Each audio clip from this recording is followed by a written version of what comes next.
Hello friends, welcome to my channel passion education. आप सभी का स्वागत है हमारे PYQs की सीरीज़ में। आशा करती हूँ आप सभी बहुत ही चंगे होंगे, बढ़िया होंगे, मज़े से होंगे और बहुत ही ढंग से पढ़ाई कर रहे होंगे। दोस्तों, PYQs की सीरीज़ में हम कवर कर रहे हैं GPSC क्लास 1-2 एग्ज़ाम जो कंडक्ट कराई गई थी 7/1/24 को, उसका पेपर नंबर 2। चलिए इस सेशन को शुरू करते हैं। जितने भी भाई बंधु हमारे, जितने भी एस्पिरेंट्स इस चैनल पर नए हैं, वीडियो को पहली बार देख रहे हैं, चैनल को सब्सक्राइब करना ना भूलें। अगर आप कॉम्पिटिटिव एग्ज़ाम की तैयारी कर रहे हैं, गवर्नमेंट जॉब की तैयारी कर रहे हैं, आपका सपना है गवर्नमेंट जॉब को पाना, तो ये चैनल आपकी किसी ना किसी तरह आपके लिए किसी ना किसी तरह हेल्पफुल रहने वाला है। फाइन। सेशन को शुरू करने के पहले मैं आप सभी जितने भी हमारे नए कैंडिडेट्स हैं जो देख रहे हैं इस वीडियो को पहली बार, बता दूं कि आगे के हर वीडियो में 10 क्वेश्चन को बहुत ही डीपली समझते हुए, उस कॉन्सेप्ट को डीपली डिस्कस करते हुए हमने हर वीडियो में 10-10 क्वेश्चन डिस्कस किए हैं और डिस्कस करते करते हम आ पहुँचे हैं 131 पर। तो यानी मैं कहना चाहती हूँ, अगर आप इसके पहले के क्वेश्चंस देखना चाहते हैं, उनके कॉन्सेप्ट को समझना चाहते हैं, तो आप पुरानी वीडियोस, मैंने प्लेलिस्ट क्रिएट कर रखी हुई है GPSC क्लास 1-2 जो पेपर कंडक्ट करे गए हैं, आप सर्च करेंगे आपको मिल जाएगा, आप उन्हें रेफ़र कर सकते हैं। चलिए बढ़ते हैं क्वेश्चन नंबर 131 की तरफ। E governance steps by government of Gujarat. तो यहाँ पे कुछ स्टेटमेंट्स दिए गए हैं। Government has provided VSAT based broadband connectivity to all village panchayat in the states through E-Gram Vishwagram Society. Second, all village panchayat have been provided with the computer printers and other necessary hardware so as to enable the village level computer operator to deliver government service to the people. Third statement है, state government has also decided to set up common service center in 600 villages. State portal will accept citizens' requests for various services and deliver these services through front ends such as broadband connected village panchayats या फिर common service centers, cyber safes in the states. From the above statement, which statement are correct? और दिए गए हुए code में से D यानी पहला, दूसरा और तीसरा तीनों ही स्टेटमेंट करेक्ट हो जाता है students. Question number 132, which of following is the hacking approach where cyber criminal design fake website or pages for tricking or gaining additional traffic? सही ऑप्शन हो जाता है ए, फार्मिंग। दोस्तों, जितने भी लोग ने मेरे पुराने वीडियोस यानी GPSC क्लास 1-2 PYQs के पुराने जो हमने क्वेश्चंस डिस्कस किए हैं, यानी 131 के पहले जो क्वेश्चंस डिस्कस किए हैं, उसमें आपने देखा होगा कि पेपर 2 के अंदर ही इसी तरीके के कितने ज़्यादा क्वेश्चंस आ चुके हैं। यानी 3 से 4 क्वेश्चन आपके साइबर क्राइम के तरीके, ट्रिकिंग, हैकिंग के तरीक़ों पे पूछा गया है।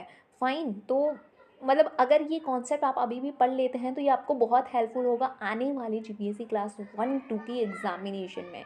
तैयारी जीत के और करिए, अब बहुत ही जम के पढ़ाई करिए दोस्तों, क्योंकि बहुत सारे बच्चे जो थंबनेल देख करके ही चले जाते होंगे कि मैम ने GPSC क्लास 1-2 के PYQs को ही डिस्कस किया है एंड वो तो हमें PDF के फॉर्मेट में भी मिल जाता है। जी हाँ बच्चों, आपको PDF के फॉर्मेट में मिल जाता है विद आंसर, बट यहाँ पे मैं कोशिश करती हूँ कि सॉल्यूशन दो और detail solution.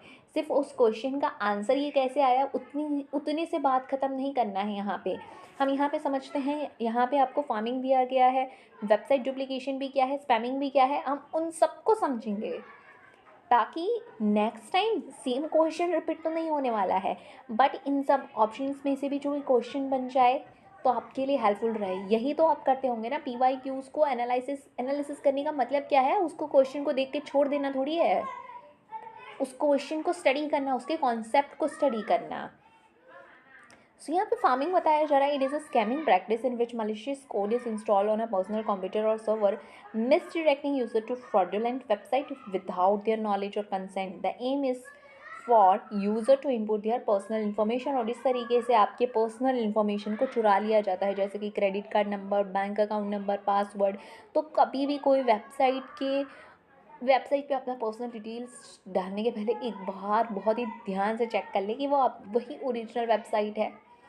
Spamming is a method of flooding the internet with copies of same message. Website duplication किसे कहा जाता है? It is a cyber security technique where a malicious actor creates near identical copy of legitimate website to deceive users, जिससे कि वो deceive हो जाएंगे। Question 133, दो स्टेटमेंट्स दिए गए हैं, वो इवैल्यूएट करना है आपको।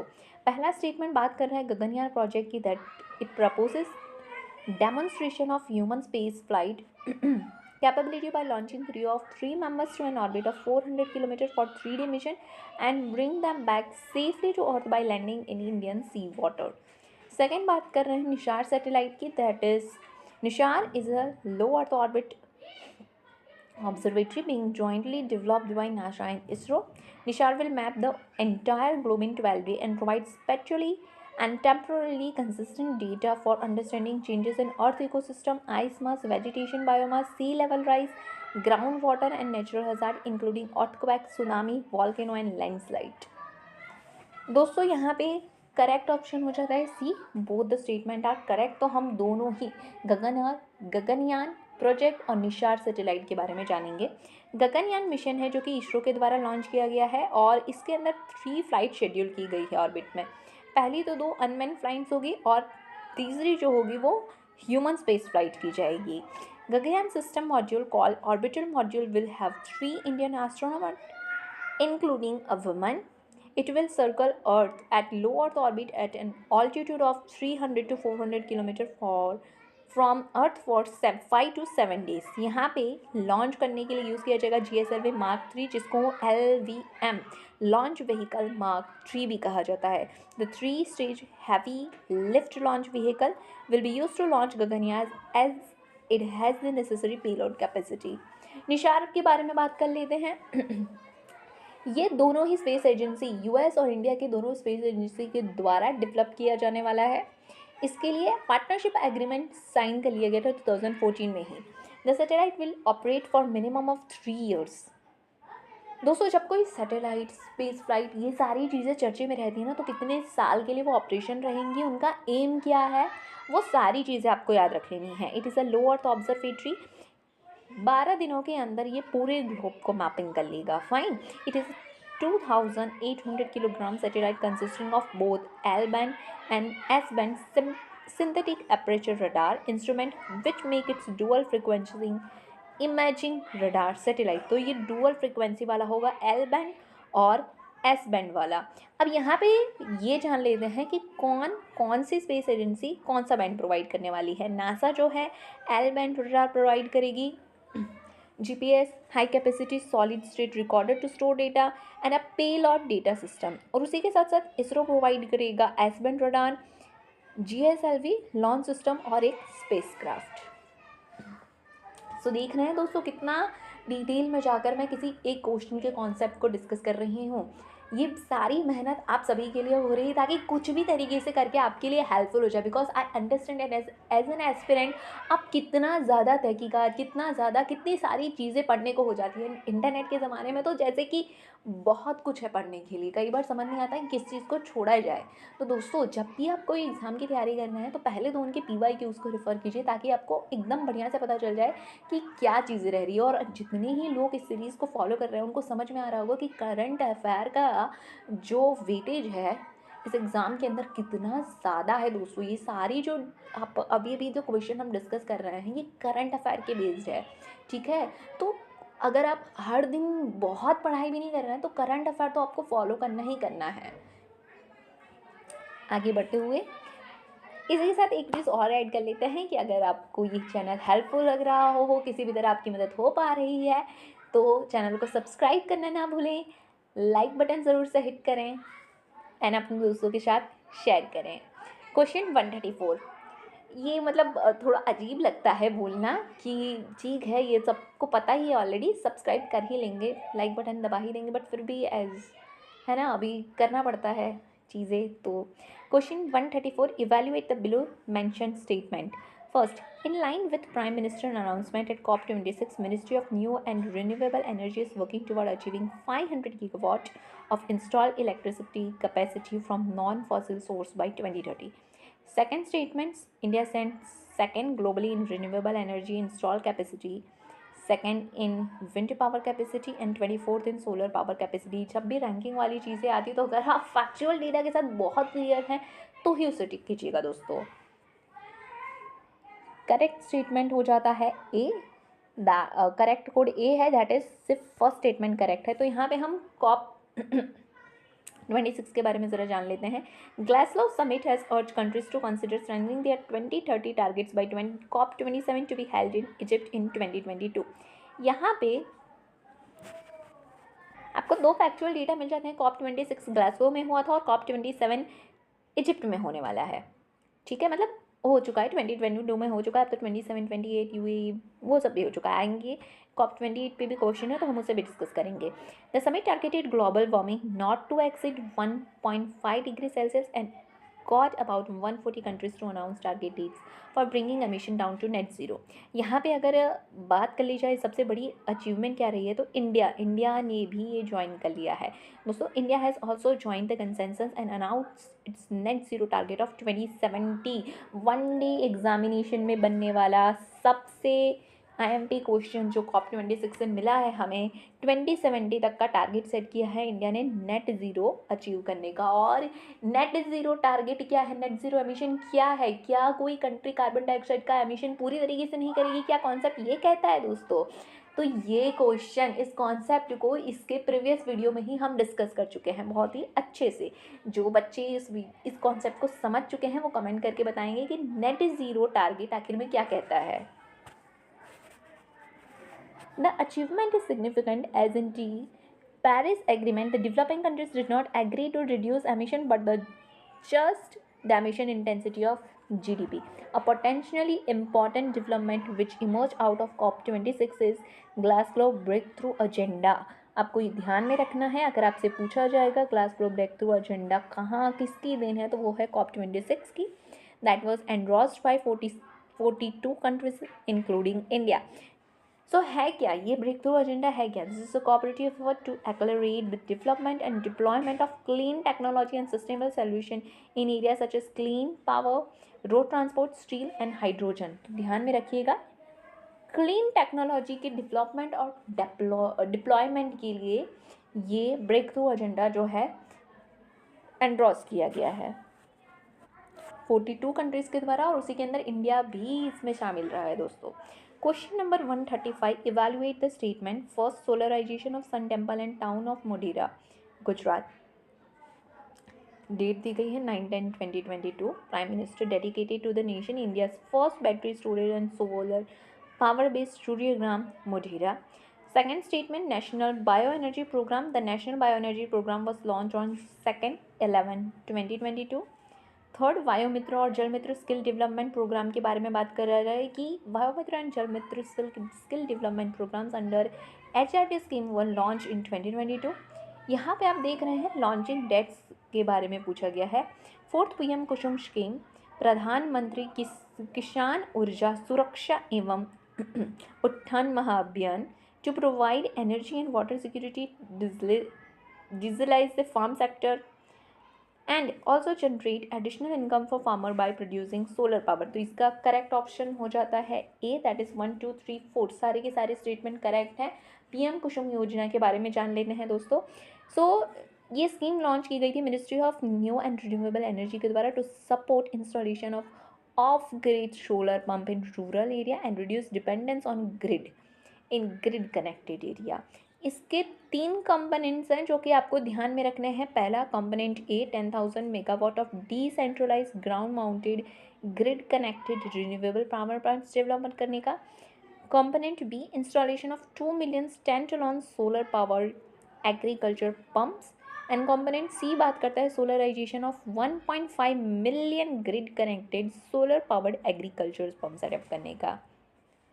आ जाते हैं क्वेश्चन नंबर 136 पे। Trapped heat inside the earth is known as dash. C correct option हो जाता है जियोथर्मल एनर्जी। जियोथर्मल एनर्जी को समझते हैं, ये एक हीट है जो डिराइव की जाती है सब सरफेस ऑफ अर्थ के द्वारा। वाटर और steam carry the geothermal energy to earth surface. Depending on its characteristics geothermal energy can be use for heating and cooling purposes or harness to generate clean electricity. Secondly बात की जा रही है thermal power sector. यहाँ पे बात की गई थी थर्मल एनर्जी की, तो उसके पर से thermal power sector has been a major source of electricity generation in India 75%। It account for around 75% of country's total installed power capacity. Thermal energy is the energy within a system that is responsible for its temperature. It is also known as heat, which is the flow of thermal energy. The amount of thermal energy in substance increase with the temperature. Kinetic energy, the energy that a body has due to its motion. Fourth, heat energy के बारे में बात किया गया था. तो heat is the energy transmitted from one object to another as a consequences of a temperature differential.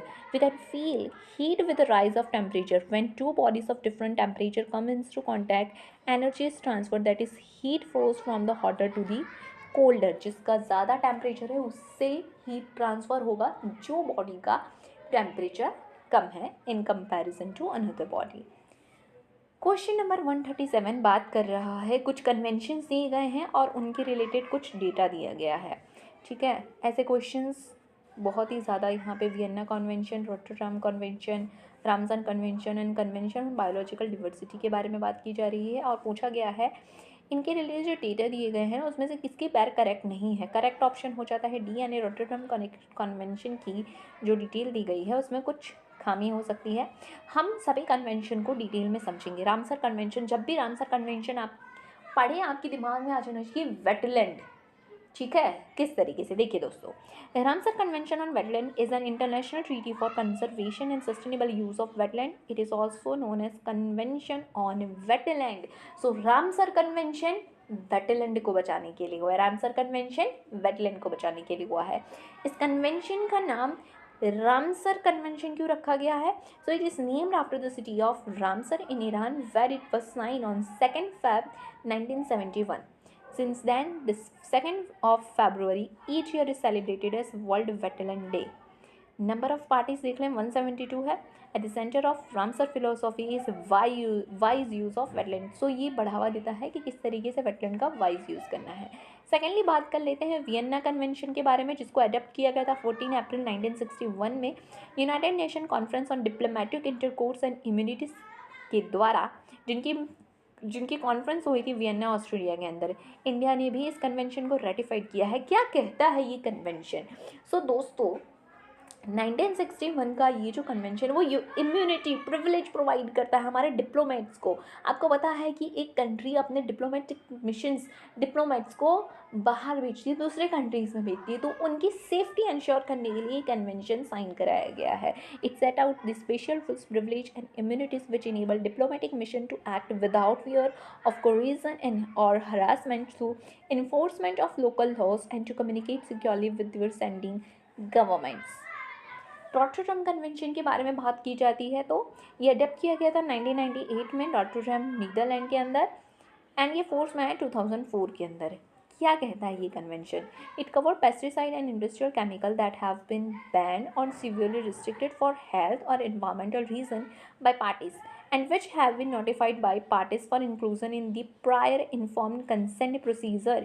The convention create legally binding obligation for implementation of prior informed consent procedure, यानी import या export करते वक्त आपको prior inform consent लेना होगा, उसके बारे में बात की गई है. कन्वेंशन ऑन बायोलॉजिकल डिवर्सिटी, इसके ऊपर से ये जो दूसरा या तीसरा क्वेश्चन होगा जो कन्वेंशन ऑन बायोलॉजिकल डाइवर्सिटी को डिस्कस कर रहा है. तो सीबीडी एक लीगली बाइंडिंग ट्रीटी है दोस्तों. बहुत ही कम ऐसी ट्रीटी है जो लीगली बाइंडिंग है. तो जो लीगली बाइंडिंग हो ना, इसे ऐसे सर्कल करके याद रख लीजिएगा कि हाँ भाई सीबीडी लीगली बाइंडिंग है, यानी अगर आपने रेक्टिफाइड किया है तो आपको फॉलो करना होगा. To conserve biodiversity that has been in force since 1993 and has been ratified by 196 nations. It set out guidelines for countries to protect biodiversity, ensure sustainable use and promote fair and equitable benefit sharing. दोस्तों ये इसके 3 M हैं, आपको ध्यान में रख लेना है. प्रोटेक्ट बायोडाइवर्सिटी और उनका सस्टेनेबल यूज़ इंश्योर करना, and fair and equitable benefit sharing की बात कर लेता है. It aims at achieving a historic deal to halt and reverse biodiversity loss on par with 2015 agreement on climate change. अगर इसके सेक्रेटरीट की बात कर लें तो मॉन्ट्रियल कनाडा में आया हुआ है. देख रहे हैं दोस्तों, एक क्वेश्चन के साथ आपका 3 से 4 कॉन्सेप्ट इतने ढंग से क्लियर हो जा रहा है. ठीक है, इससे ज़्यादा बढ़िया क्या चाहिए? आप क्या चाहते हैं और क्या पीवाई की उसकी सीरीज़ में मुझे कुछ और भी ऐड करना चाहिए? अगर आप अपना सजेशन देना चाहते हैं तो कमेंट कर सकते हैं, और अगर हम बढ़िया चल रहे हैं तब भी आप लाइक बटन हिट कर देंगे तो मुझे समझ में आ जाएगा कि ठीक है, मैं जो काम कर रही हूँ वो बढ़िया चल रहा है एंड आपको सेटिस्फाई कर रहा है। क्वेश्चन नंबर 138 के बारे में बात कर लेते हैं।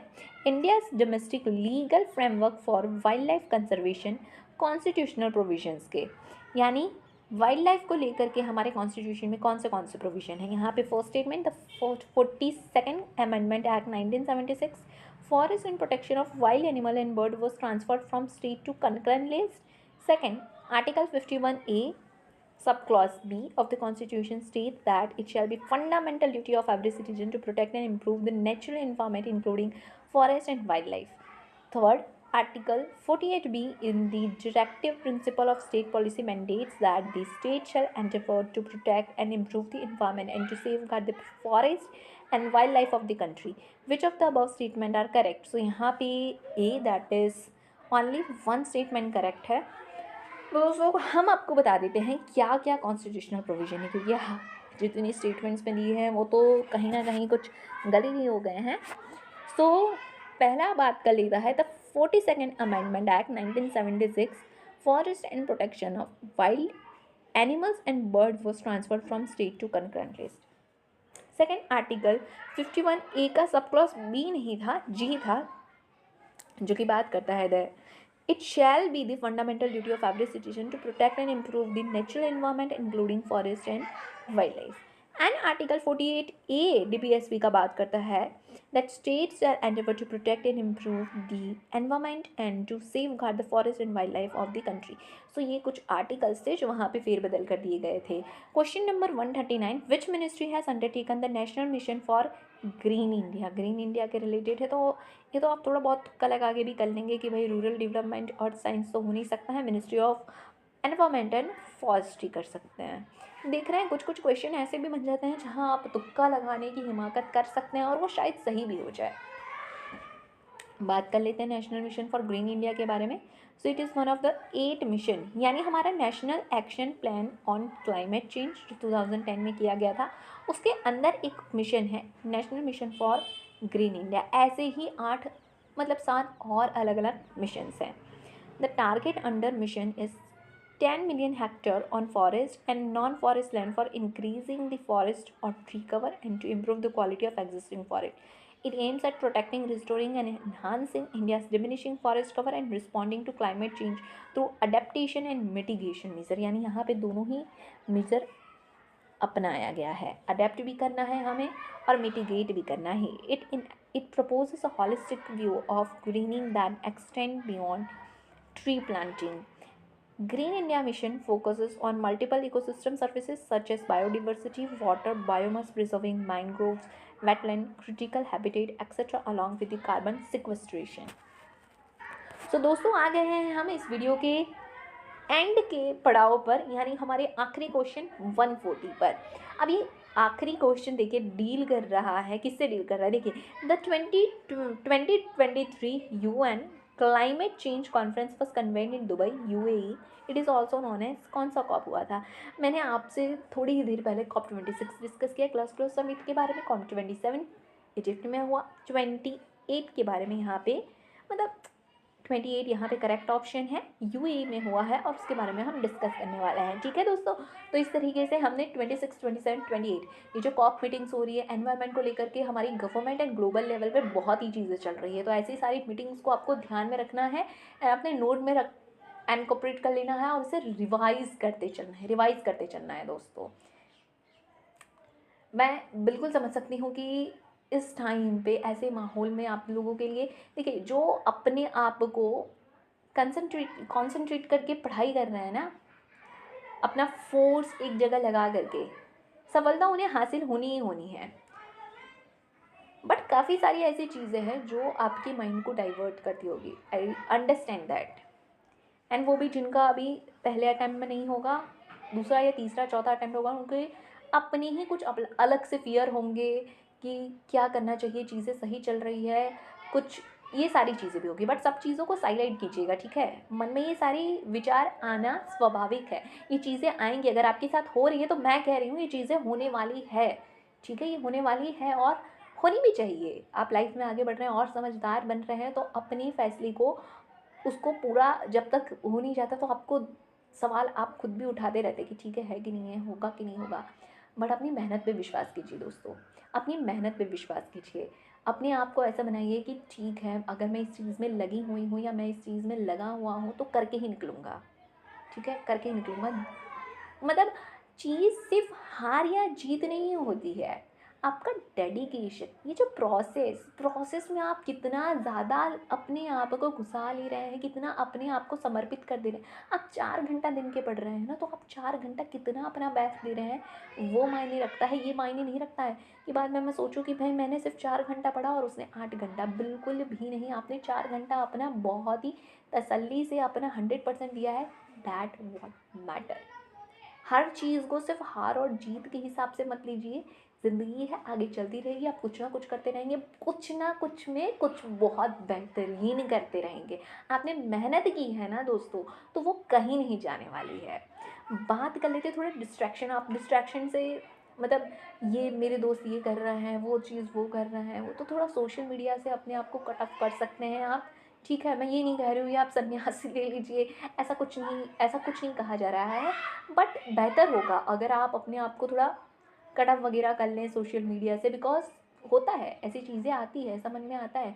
आप अपने आप को ज़्यादा से ज़्यादा कॉम्पिटिटिव चीज़ें, कॉम्पिटिटिव एग्ज़ाम्स के रिलेटेड जो बात करते हो, जो सच में आपके कुछ दोस्त होंगे ना, जो ये सब तो दूसरी चीज़ें नहीं कर रहे होंगे, कुछ तो दोस्त होंगे आपने बनाए होंगे जिनके नहीं है तो भी कोई दिक्कत वाली बात नहीं है। आपके घर में आपकी फैमिली मेम्बर्स जानते हैं, तैयारी कर रहे हैं, आप उनके साथ बैठ के बात कीजिए, है ना।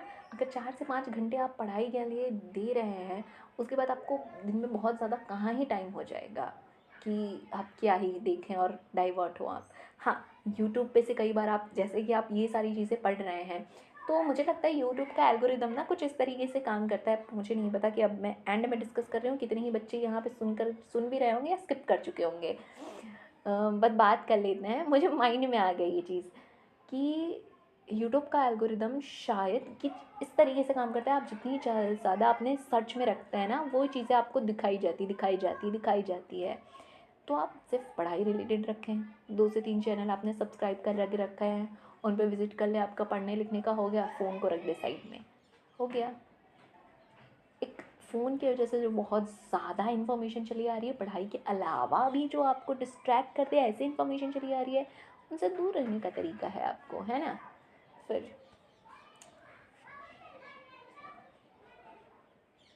क्वेश्चन नंबर 140 डिस्कस कर लेते हैं दोस्तों। अभी बहुत सारी चीज़ें मैंने आपको बता दी है, आप उस चीज़ों को फॉलो कर सकते हैं, तसल्ली से आराम से अपनी तैयारी कीजिए। क्योंकि आप ये जो समय दे रहे हैं ना, किसी की मत सुनिए जो कह रहे हैं कि समय ख़राब हो रहा है, बर्बाद हो रहा है, चला जा रहा है।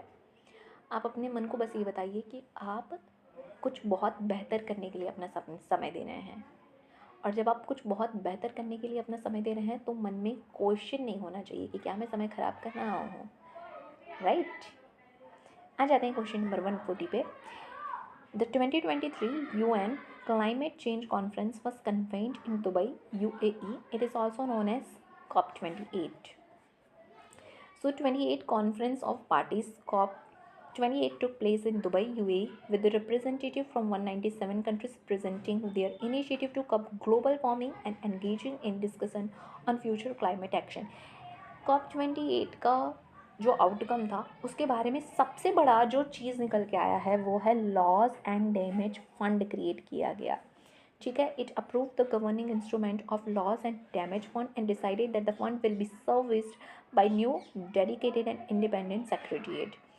और इसका one of the major outcome from COP28 included the decision on outcome of the first global stocktake that had taken up global climate ambition before the end of the decade. दोस्तों इसी के साथ हमारी PYQs की series का यहाँ पे इस वीडियो का एंड होता है। आई होप आप सभी को बहुत कुछ सीखने मिला होगा, बहुत कुछ जानने मिला होगा, है ना। एंड अभी थोड़ी देर पहले ही मैंने आपसे बात करी कि आप 2-3 या जितने भी आपके पढ़ाई के रिलेटेड चैनल है सब्सक्राइब कर सकते हैं। उनमें से मैं एक चीज़ बता दूं, अगर आप हमारे चैनल को सब्सक्राइब कर रहे हैं तो दोस्तों आप एक चीज़ तसल्ली से रख सकते हैं कि ठीक है, मुझसे कई बार लेट हो जाता है, बट ये चैनल मैंने आपके फ़ायदे के लिए बनाई है। आपको कोई और चीज़ों से अपडेटेड रहना है, आप कमेंट भी कर सकते हैं, ठीक है। मैं खुद भी चाहती हूँ कि कितना ज़्यादा आपके लिए मैं कंटेंट क्रिएट करके, बट वो क्वालिटी कंटेंट क्रिएट करना चाहती हूँ मैं, तो इसलिए टाइम लगता है। क्वालिटी कंटेंट क्रिएट करके आपको प्रोवाइड करूँ ताकि आपको चीज़ें, आपको ज़्यादा भटकना ना पड़े, मेरा एम वो है, भटकना ना पड़े। आप आधा घंटा दें, आपने आधा घंटा ये फ़ोन या जो भी आपने अपना हाथ में लिया, एंड उसके बाद आप रख दें, एंड दिमाग में वो सोचे कि हाँ हाँ हमने ये चीज़ें पढ़ी, जानने को मिल गया, एंड आपके दिमाग में सेट हो जाए। सो मैं आपको इस चैनल की तरफ से एंश्योरिटी देना चाहती हूँ कि कोई एग्ज़ाम की रिलेटेड, अभी मैं कोशिश कर रही हूँ कि एग्ज़ाम की रिलेटेड जो भी आती है, नोटिफिकेशन आती है, उससे भी आपको अपडेटेड रख सकूँ, ताकि आपको 10 जगह भटकना ना पड़े। आई एम ट्राइंग इट, ठीक है। तो हाँ, 2-3 दिन की देरी हो सकती है, जैसे कि अभी मैं आपको बता देती हूँ, अभी जो मैं एक वीडियो अपलोड करने वाली हूँ, एसबीआई क्लर्क की नोटिफिकेशन आई है, तो उसके रिलेटेड मैं वीडियो अपलोड करूँगी, जिसमें मैं डिटेल में बताने वाली हूँ क्या चीज़, क्वालिफ़िकेशन क्या है, एग्ज़ाम का पेपर पैटर्न क्या है, ठीक है। तो ऐसे वीडियोस लाने में मुझे 2 से 3 दिन का डिले ज़रूर हो सकता है, पर बच्चों टाइम ख़त्म हो जाएगी भाई। 7 जनवरी को है अभी, आज 22 तारीख हुई है, 22 दिसंबर है। आज कल में आपका वो वीडियो अपलोड हो जाएगा। तो आप हम पे इतना ट्रस्ट कर सकते हैं कि आपने ये एक चैनल सब्सक्राइब करके रखा है, तो आपको कॉम्पिटिटिव एग्ज़ाम के रिलेटेड जो नोटिफिकेशन है उसकी जानकारी भी मिल जाएगी। 2-3 दिन डिले हो सकता है, पर मिल जाएगी। करंट अफेयर में मिल जाएगा, PYQs चला ही रही हूँ मैं, और भी 2-3 सीरीज़ लाने वाली हूँ। साथ ही में आप कुछ अपने तरफ से चाहते हैं कि हाँ मैम ये चीज़ बहुत ज़्यादा बढ़िया तरीके से, बिकॉज जब हम पेपर डिस्कस कर रहे हैं तो पॉलिटी वगैरह हर एक अलग अलग, सॉरी यहाँ पे पॉलिटी नहीं आया है अभी तक, बट पेपर 2 के अंदर बहुत सारी सब्जेक्ट्स कवर किए गए हैं। तो आपको लग रहा हो कि हाँ मैम आपसे ये पढ़ेंगे तो और ज़्यादा मज़ा आएगा, तो आप वो बेशक दोस्तों कमेंट कर सकते हैं। मुझे बहुत ही अच्छा लगेगा अगर मैं किसी भी तरह अपना, मैं क्रिएट कर रही हूँ अपने हिसाब से, कंटेंट क्रिएट कर रही हूँ, बट अगर मेरा कंटेंट आपको किसी तरह हेल्पफुल हो पाया, या आपने मुझसे कहा कि मैम ये चीज़ अगर आप बता देंगे एंड मैं आपकी किसी भी काम आ सकी, तो ये मुझे बहुत ही ज़्यादा अच्छा लगेगा, ठीक है। बहुत ज़्यादा नहीं कहते हैं अभी, आई होप आप सभी सभी चीज़ें समझ गए होंगे। सो बस ये एक पैशन एजुकेशन के चैनल की तरफ से ये इंश्योरिटी दे रही थी कि अगर आप ये चैनल सब्सक्राइब कर रहे हैं तो मतलब आपको 10 जगह भटकना नहीं पड़ेगा। बस इतनी सी बात है कि भाई आपने 2-3 चैनल सब्सक्राइब कर रखे हैं अपने पढ़ाई के लिए, तो यहाँ से ही आप चले जा रहे हैं, स्क्रॉल कर रहे हैं, आपको आपके गवर्नमेंट एग्ज़ाम की जो नोटिफिकेशंस है वो भी मिल जाएंगे, आपका करंट अफेयर भी मिल जाएगा, PYQs की हमारी सीरीज़ चल ही रही है, और 2 दिन आपकी आने ही वाली है, तो फ़ायदे ही नहीं रहेंगे आप, ठीक है। So have a great day, thank you for watching.